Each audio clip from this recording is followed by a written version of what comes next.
Did you know that women make up half of the workforce in the United States? Yet women's average earnings are nearly 20% less than men's average earnings. There are multiple factors that affect a woman's pay, such as work experience, industry and occupation, discrimination, and gender stereotyping. I know the struggles of being a woman in the workforce, so I can attest to the inequality that women face on a daily basis. I have personally worked making less pay than a man who was performing the same job as I was. While there are numerous reasons why this may have been, I still deserve the same respect that a man would receive. There are many reasons that I may not have gotten the same pay, such as I didn't negotiate as high of pay as my coworker, or maybe I am seen as incapable of performing at the same level as a man. In either case, women deserve to be treated as equals. Not being a woman doesn't mean that you shouldn't care about the struggles that are faced by more than half of the workforce. In 1963, when the Equal Pay Act was passed, full-time working women were paid 59 cents on average for every dollar paid to men. This means that it took 44 years for the wage gap to close just 18 cents, a rate of less than half a penny a year. Society expects a woman to do more than a man, but at a lower pay.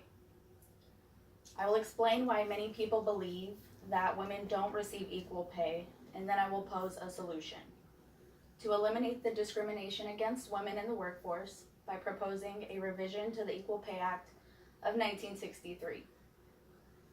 The Equal Pay Act prohibits sex-based wage discrimination between men and women in the same establishment who perform jobs that require substantially equal skill, effort, and responsibility under the similar working conditions. Unfortunately, many companies do not abide by this law.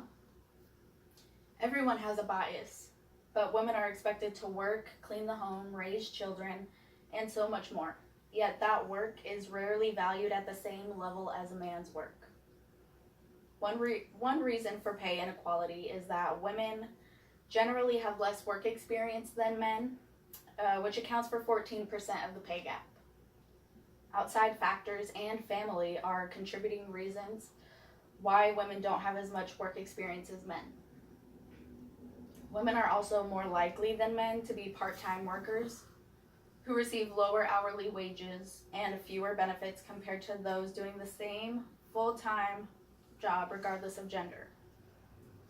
The next reason for pay inequality is due to gender differences in industry and occupations, which accounts for 50.5% of the wage gap, 17.6% for industries, and 32.9% for occupations.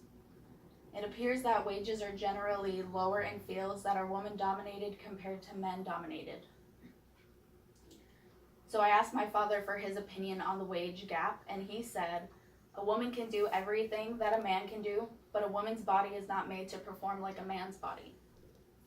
I believe that a male's opinion is imperative in this case, and my father has a valid point. I don't believe that I could work as a mechanic as my father does because I'm not physically capable of doing so. I can't perform like a man, as he mentioned earlier. However, there are women who work as mechanics and do well, which is why my father mentioned that if a woman is doing the same job as a man and same quality of work, then she should be paid the same as a man. As you can see from the graph here, this is the weekly earnings by age and gender for men and women in 2016. Women are in the orange, men are blue, and you can see that women generally make less than men over time, regardless of their age and their gender, their experience.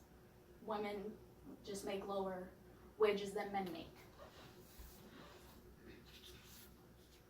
The last reason for the wage gap results from discrimination and gender stereotyping, which accounts for 38% of pay inequality. This is because women are often encouraged to pursue or or is seen as more suitable for different types of jobs than men.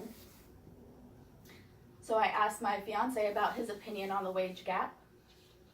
In his opinion, some employers may feel obligated to hire women in certain fields just because women don't typically work in those types of environments, and companies want to show that they are diverse.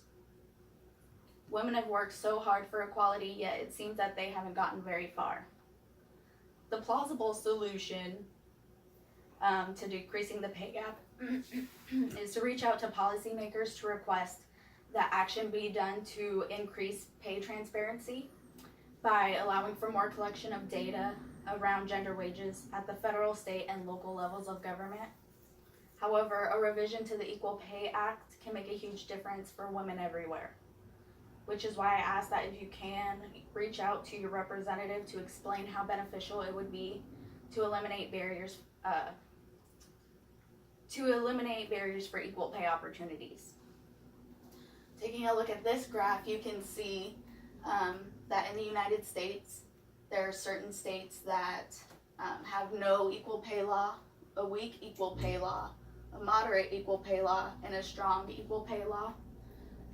If you live in a state where there is not strong equal pay law, I would strongly encourage that you reach out to your representative just to really push that women deserve equal pay as men. Women who work equally alongside a man deserve the same pay, yet evidence suggests that an influx of women into a given occupation lowers overall wages. Women help the economy and should be treated as contributors just as men are. Now that women are working equally as men, they need to be brought up to current standards of pay. Thank you.